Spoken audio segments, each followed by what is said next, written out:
Good morning students. आज हम पढ़ने वाले हैं हमारे चैप्टर एक्सपोनेंट्स एंड पावर, मतलब घातांक और घात के बारे में पढ़ेंगे कि क्या होता है। ठीक है, अब घात क्या होती है, घातांक क्या होता है, आपको वो देखना है। आपने हमेशा ये देखा है कि आपकी कुछ प्रॉब्लम है या पावर लिखी हुई है, ठीक है, तो क्या होता है 10 की पावर आपको जैसे 4 लिखी हुई है, तो आपको यहाँ ये देखना है कि ये क्या है, आपका बेस। ठीक है, मतलब हमारे पास क्या है, ये आधार, ये आपका है हमारे पास एक्सपोनेंट्स। ठीक है, जिसे हम क्या बोलते हैं, घातांक बोलते हैं। ठीक है, तो हम ये देखते हैं और इस पूरे फॉर्म को क्या बोलते हैं, एक्सपोनेंशियल फॉर्म, एक्सपोनेंशियल फॉर्म। ठीक है, जब बात करें इसकी कि हमारे पास ये किस तरह से डिफाइन होता है, तो हमने ये देख लिया। पर अगर हम इसको कहें कि अगर आपका 10 की पावर 4 है, उसको सॉल्व करो एक नंबर के अंदर, इस एक्सपोनेंशियल फॉर्म को आपको क्या है, एक नंबर, एक डिजिट में चेंज करना है। ठीक है, तो किस तरह से होगा, क्योंकि ये 10 है तो हमारे पास 10 बेस की आपकी जो पावर होती है 4, इसका मतलब है बेस को उतने टाइम्स उस बेस से मल्टीप्लाई करना है। ठीक है, तो ये हमारे पास क्या है, 10 को 4 टाइम्स मल्टीप्लाई करना है। 4 क्यों है, क्योंकि ये 4 टाइम्स है, और क्या है, बेस का 4 टाइम्स, तो हमारा बेस का 4 टाइम्स मतलब हमारे पास क्या हो जाएगा, 10 आपके 10,000 हो जाएगा, क्योंकि 10 मल्टीप्लाई 10 100, 100 मल्टीप्लाई 1000 और 1000 मल्टीप्लाई 10,000 हो गया। अब इसी तरह से हम ये कहें कि अगर 2 की पावर 6 कहती हूँ, 2 की पावर 6, इसका मतलब है 6 टाइम्स ऑफ 2। ठीक है, तो 2 multiply 2 multiply 2 multiply 2 multiply 2 2 1 2 3 4 5 6 times of 2, 6 times of 2, तो 2 2 4 4 2 8 8 2 16 16 2 32 32 2 68 64। ठीक है, तो हमारे पास ये क्या आ जाएगा, 2 की पावर 6 हमारे पास 64। ठीक है, इस तरह से आपके पावर्स है। अगर इसी को अगर हमें कहें कि आपके एक सिंगल नंबर दे रखा है, जैसे 5 और 2 दे रखा हो, 5 और 6 दे रखा हो, अगर आपका ये नंबर है, नंबर को आपको एक्सपोनेंट्स में कन्वर्ट करना है, तो आप कैसे करेंगे, आप 5 और 6 का प्राइम फैक्टर निकालेंगे, प्राइम फैक्टराइजेशन करेंगे। तो हम स्टार्ट करेंगे 2 से, क्योंकि जब भी हम एलसीएम करेंगे तो एलसीएम किससे स्टार्ट करेंगे, हमारे पास आपके 2 से स्टार्ट, मतलब हमारा जो छोटे नंबर्स है वहां से स्टार्ट करेंगे, तो 2 से स्टार्ट किया, 2 2 4 1 इधर 2 5 10 2 8 16, फिर 2 से किया 2 1 2 2 4 2 9 18। ठीक है, अभी किससे जा रहा है हमारे पास, 3 से, 3 3 4 12 3 3 9, अभी किसी से नहीं जा रहा, 43 आपका नहीं जाएगा, तो हम इसको क्या लिख सकते हैं, आपके 2 की पावर 2 मल्टीप्लाई 3 मल्टीप्लाई 43, ऐसा लिख सकते हैं। या फिर एक और एग्जांपल ले लीजिए, आपके 5 और 2 का एक एग्जांपल है, इसका प्राइम फैक्टर करो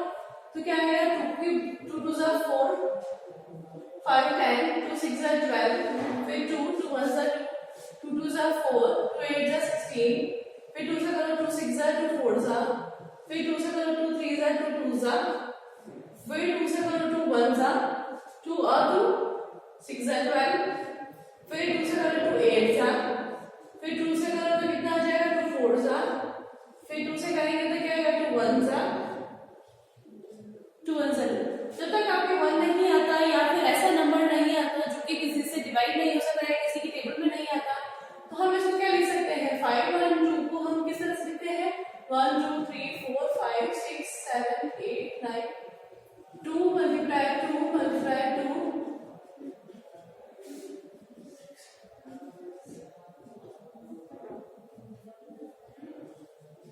2,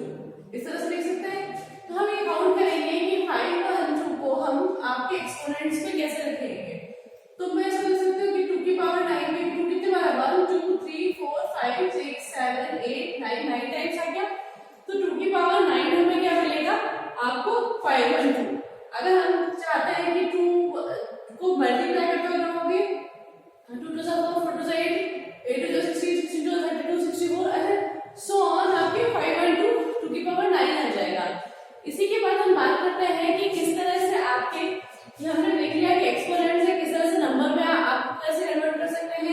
नंबर्स का वापस एक्सपोनेंट फॉर्म कैसे बना सकते हैं। अब बात करते हैं हम कुछ इसके रूल्स रेगुलेशंस की, या फिर हम कह सकते हैं लॉ ऑफ एक्सपोनेंट्स की। के कुछ नियम होते हैं, यानी कि लॉ ऑफ एक्सपोनेंट्स की कुछ हमारे पास लॉस है कि किस तरह से वो आपको रूल्स फॉलो करते हैं। तो हमारा फर्स्ट रूल है, जब हमारे पास बेस सेम है, व्हेन बेस इज सेम, जब बेस हमारे पास सेम है मतलब आधार सेम है। जैसे कोई मान लीजिए अगर आपका ए आपकी आधार है, हमने ठीक है इसको डिफाइन किया, ए को मल्टीप्लाई करना है हमारे पास ए से, और इसकी पावर m है, इसकी हमारे पास n है, मतलब हमारे पास बेस सेम है और दोनों को मल्टीप्लाई करना है, पर उनकी पावर्स क्या है, आपकी घात कितनी है, अलग अलग है। तो हम इसको क्या करेंगे, आपके a, क्योंकि बेस सेम है इसलिए दोनों का a कॉमन है हमारे पास, और यहाँ पे क्या आएगा m प्लस n, m और n की वैल्यू क्या हो जाएगी आपकी प्लस में, अगर मल्टीप्लाई है तो दोनों क्या हो जाएंगे प्लस में।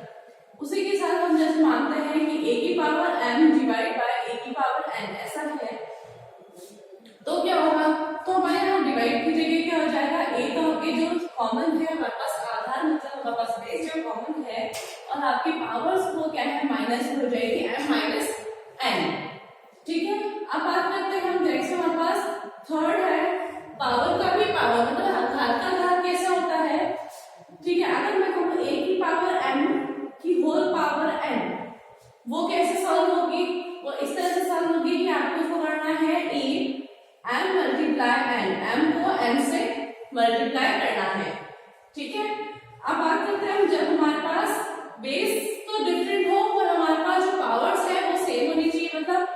बेस हमारे पास है a और b, दोनों को मल्टीप्लाई करना है और दोनों की पावर क्या है हमारे पास m। जब मल्टीप्लाई आया है तो उसको करेंगे हम a और b को मल्टीप्लाई करके उसकी पावर हमारे पास हो जाएगी m, ठीक है। इसके बाद हम फिफ्थ बात करते हैं a की power of m divided by b की पावर ऑफ m, मतलब हमारे पास दोनों बेस तो डिफरेंट है पर हमारे पास पावर सेम है और डिवाइड हो रहा है, तो क्या लिखेंगे हम इसको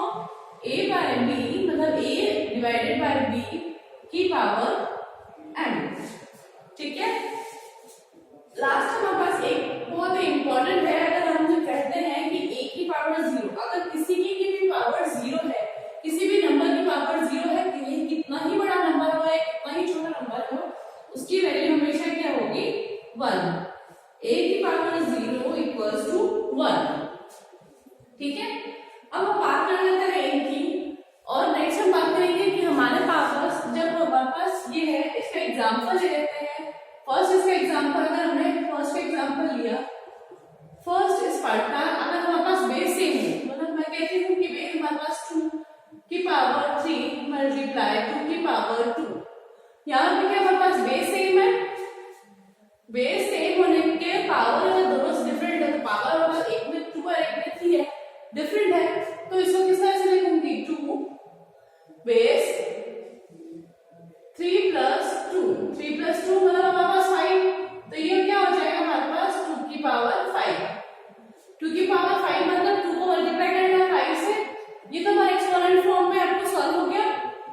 2 मल्टीप्लाई 2 मल्टीप्लाई 2 मल्टीप्लाई 2 मल्टीप्लाई 2, 2 2 सा 4 4 2 सा 8 8 2 सा 16 16 2 सा 32, तो हमारे पास क्या है 32 होता है हमारे पास नंबर है। अब बात करते हैं जब हमारे पास बेस हमारे पास सेम है और पावर डिफरेंट है, और हमारे को क्या करना है, डिवाइड करना है। जैसे मान लीजिए हमारे पास 8 है, 8 की पावर 2 डिवाइडेड बाय 2 की पावर 3, 2 की पावर हमारे पास कितना हो जाएगा 1 मान लीजिए, ठीक है। अगर हमने ऐसा करा तो हमारे पास सॉरी, जब हमारे पास बेस सेम है, बेस हमारे पास क्या है यहाँ पर सेम है, बेस अगर हमारे पास सेम है और पावर डिफरेंट है, मतलब बेस हमारे पास सेम डिवाइड में है और पावर्स हमारे पास जैसे यहाँ 4 है और ये 2 है, ठीक है। बेस सेम है, पावर्स डिफरेंट है, तो उनको क्या करेंगे हम, पहले तो बेस को लिखेंगे, पावर्स को माइनस करना है, 4 माइनस 2, क्योंकि डिवाइड इसलिए क्या करेंगे माइनस करा, तो 3 की पावर 2 आ जाएगी, तो 3 into 3 3 3 9, ठीक है। हम इसको इस तरह से लिख सकते हैं, ये हमारा आंसर हो जाएगा। नेक्स्ट हमारे पास क्या है, थर्ड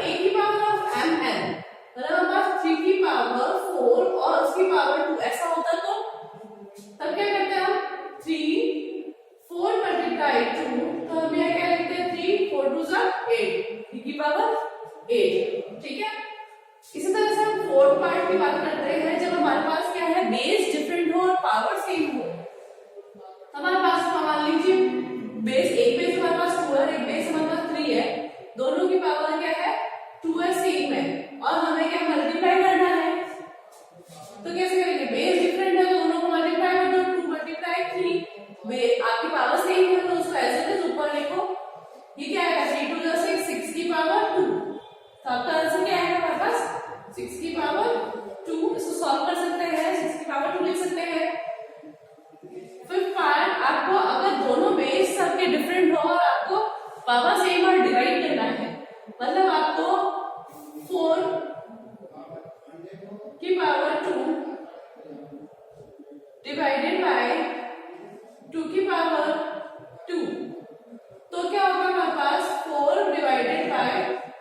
2, उसकी पावर हमारे पास 2, क्योंकि 4 को डिवाइड करना है 2 से, मतलब a डिवाइडेड बाय 2, और पावर आपकी एज इट इज, तो ये क्या होगी 2 की पावर 2 हो जाएगा। नेक्स्ट बात करते हैं हम, जैसे हमारे पास ये हो गया डिवाइड का।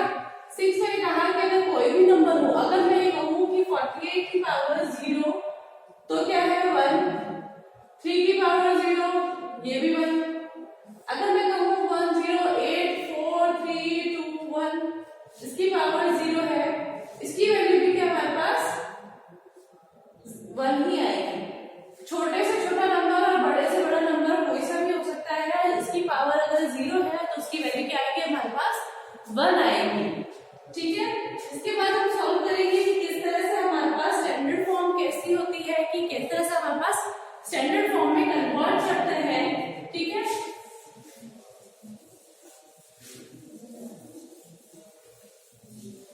स्टैंडर्ड फॉर्म क्या होता है, वैसे आपने पढ़ा है कि स्टैंडर्ड फॉर्म मतलब सिंपलेस्ट फॉर्म, उसके आगे हम उसको सॉल्व नहीं कर सकते हैं, पर आपके पावर एक्सपोनेंट्स में सिंपलेस्ट फॉर्म क्या होती है, आपके मानक रूप क्या है। ठीक है, स्टैंडर्ड फॉर्म मतलब मानक रूप। अगर मैं कहूं कि हमारे पास एक एग्जांपल लिया 15 1 2 3 4 सॉरी 55,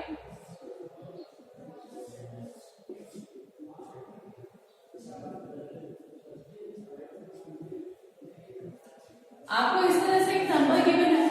इसको स्टैंडर्ड फॉर्म में लिखना है, पावर और एक्सपोनेंट्स के अंदर अगर स्टैंडर्ड फॉर्म में लिखना है तो हमको इसको किस तरह से लिखना पड़ेगा, आपकी डिजिट को अलग रखिए, सिंगल डिजिट में होती है हमेशा स्टैंडर्ड फॉर्म, मल्टीप्लाई 10 1 2 3 4 5 6 7 8 1 2 3 4 5 6 7 8, इस तरह से लिख सकते हो। 5 मल्टीप्लाई 10 80, वापस से ये मुझे मिल जाएगा। इसी को मैं वापस से सॉल्व करूं तो क्या लिख सकती हूँ 10 की पावर 8, क्योंकि हमें इसको वापस 10 की पावर 8 को मैं आगे कर सकती हूँ, इसको तो वापस ही मिल जाएगा। तो ये क्या हमारे पास स्टैंडर्ड फॉर्म है। इसका एक एग्जांपल है 316 1 2 3 4, ऐसा आपको एक नंबर गिवन है, इसको आपको स्टैंडर्ड फॉर्म में लिखना है, तो आप कैसे लिखेंगे 316 मल्टीप्लाई 1 2 3 4 5 6 7 7 0 लगाए, और हमने इसको लिखा 316 मल्टीप्लाई 10 की पावर 7, ये स्टैंडर्ड फॉर्म है। ये स्टैंडर्ड फॉर्म नहीं है, क्यों, क्योंकि ये क्या है 316 अभी भी हमारे पास क्या बड़ा नंबर है, 1 डिजिट नंबर नहीं है, तो हम इसको 1 डिजिट नंबर को करने के लिए क्या करेंगे, हमारे पास जैसे 316 है, ये मानते हैं कि यहाँ पे 0 लगा हुआ है, पॉइंट लगा हुआ है, हमने देखा था पहले चैप्टर्स में कि पॉइंट कैसे शिफ्ट होता था, ऐसे शिफ्ट होता है। अगर मुझे इसको 3.16 लिखना है तो मुझे क्या करना पड़ेगा, और 2 0 लगाने के लिए पड़ेगी, फिर 100 मल्टीप्लाई 100, अगर ऐसे कर दूं तो वापस ही आ जाएगा।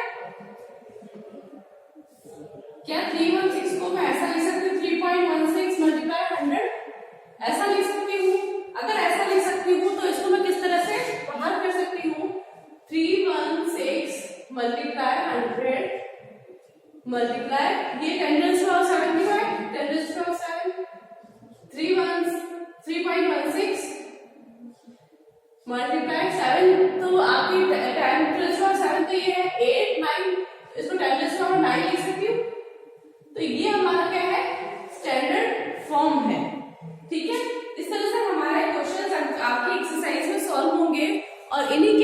आपके अलग अलग तरीके से आपके क्वेश्चंस है कि किसी को तो हमें क्या है एक्सपोनेंट्स में दिया है और आपको नंबर्स उसको पता करना है, किसी को नंबर गिवन है और आपको क्या है एक्सपोनेंट्स फॉर्म में लिखना है with the help of LCM prime factorisation.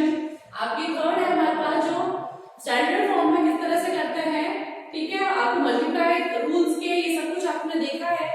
इसी के बेस पे हम एक्सरसाइज हमारे नेक्स्ट वीडियो के अंदर देखेंगे, ठीक है, तब तक के लिए थैंक यू।